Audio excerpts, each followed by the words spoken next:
kati omugabo gwabo ayina abaana ngeza alina abaana ndi kubasumba bewammwe azadde nosanga n'abawa ssente ekimu eky'ekkumi 1,35 nga kiriko abamaneginga bamaneja. Bannange tutereeze ensonga eyo. Bwe tutagitereeza tetugenda kufuna mukisa, tujjanga kutoma n'ebintu bye tutamanyi. Kati nkola ebintu bitono naye mbirabamu omukisa. Bwe nakitandika teri mbizi yaddamu kufa, teri zisongodde kabina kati.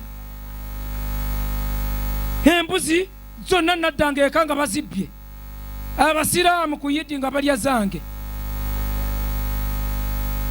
N'omuyindi n'akwata embuzi zange, n'omuyindi n'alemera embuzi yange.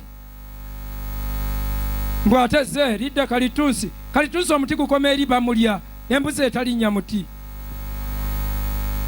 Naye okuva olwo zonna buli kintu kyonna kinyirivu, ebintu binyirira, obulamu butambula, sirakinze kintu kyonna. Mu mwaka guno ndabiddemu omukisa.